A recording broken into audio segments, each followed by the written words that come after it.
ngundang Gus Nur, pasti didatangi Intel Anda, ayo. Kalau nggak percaya, ayo. Siapa takmirnya? 7 kali ganti presiden kan baru sekarang ini. Ada orang ngundang penceramah didatangi Intel. Takmirnya, siapa takmirnya? Saya berani disumpah Al-Quran, pasti Anda didatangi Intel. Apa namanya kalau nggak aneh?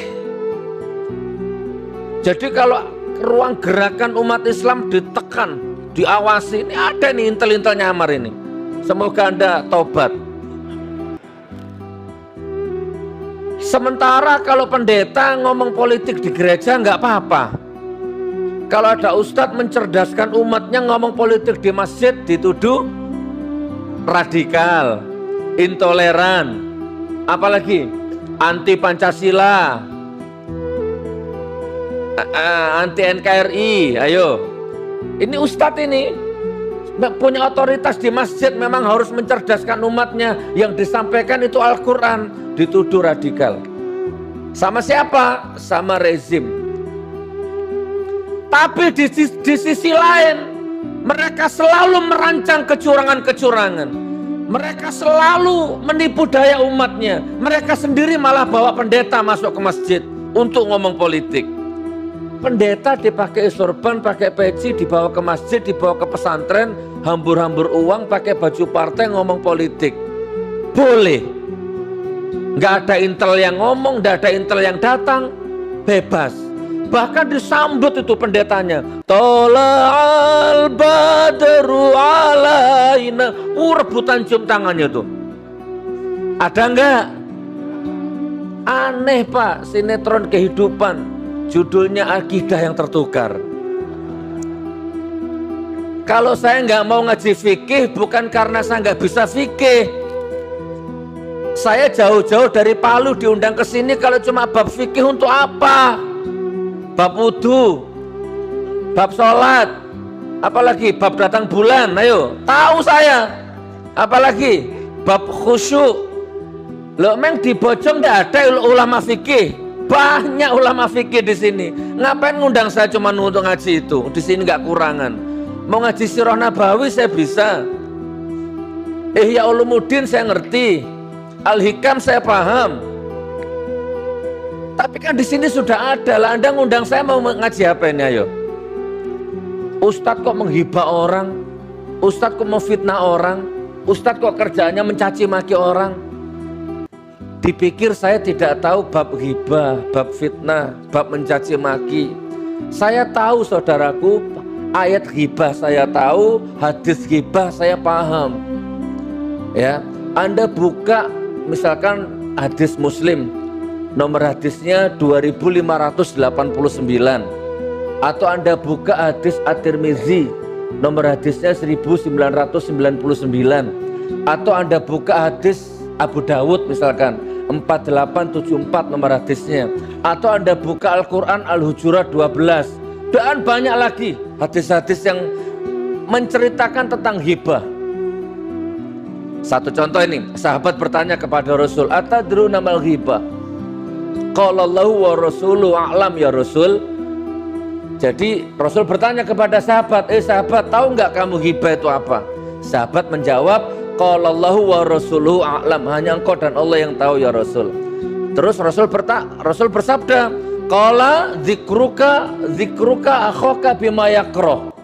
Coba dilihat itu Muslim 2589 nomor hadisnya. Menghibah itu adalah menceritakan aibnya orang lain, keburukannya orang lain.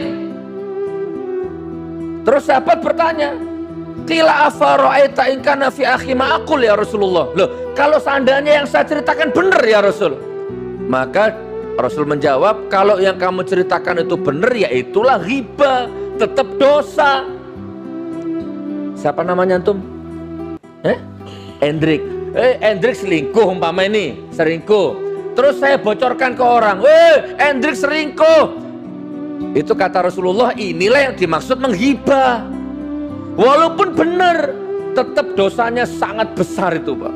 Melebihi zina dosanya di hadis yang lain. Jadi di hadis yang lain Rasul bersabda, jauhi hibah, karena hibah itu lebih besar dosanya dari zina. Kalau Anda berbuat zina, minta ampun sekarang turun ampunan. Tapi kalau menghibah, Anda mau tahajud nyungsep sampai nangis darah, Anda nggak bisa diampuni sebelum Anda minta maaf dengan orang yang Anda hibai itu. Berat hibah ini, Pak. Tapi perhatikan saudaraku, perhatikan. Yang saya lakukan selama ini itu bukan hibah. Saya paham definisi hibah. Kalau presidennya zina, anaknya presidennya zina, istri presidennya selingkuh, menteri-menterinya selingkuh, demi Allah akan saya tutup. Bedakan saudaraku. Di handphone saya ini ada ratusan data siapa-siapa pejabat yang ketika kunjungan kerja pijet plus. Teman wanita zinahnya yang curhat ke saya ini. Di handphone saya ada data-datanya menteri-menteri yang berzina. Ini baru saya tutup, Pak. Nggak boleh saya buka ini. Saya bawa mati bila perlu. Bahkan langsung saya hapus. Saya nggak mau nyimpan aib di handphone saya. Tapi kalau sudah menyangkut BBM naik, listrik naik, janji diingkari, ya ini harus dibuka dan ini bukan hibah. Sampai di sini paham? Kalau ada ulama zina, saya tutup, Pak. Kalau ada MUI zina, saya tutup. Menteri-menteri zina, saya tutup. Profesor Dokter Kiai Haji siapa itu yang zina-zina, saya tahu semua datanya. Saya simpan, saya telan. Tapi kalau fatwanya sudah menyangkut kebijakan umat, keputusannya menyangkut kebahagiaannya rakyat, maka wajib hukumnya dibuka. Jadi ini bukan hibah, bong cebong.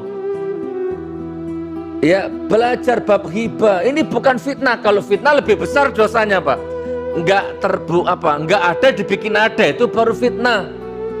Dan ini bukan adu domba. Kalau adu domba itu dua pihak dibentur-benturkan. Cari video saya, mana yang ngadu domba orang? Enggak ada.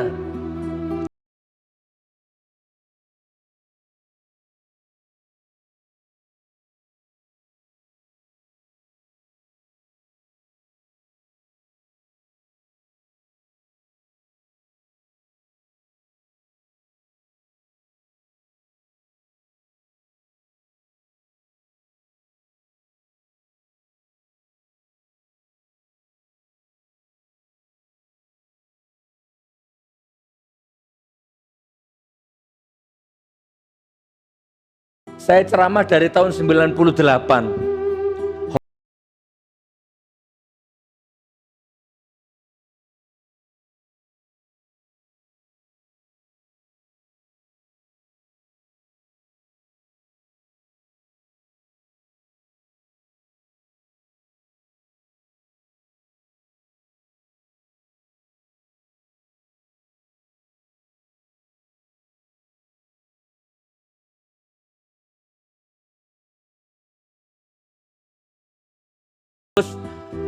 Lupa saya sudah makan apa belum.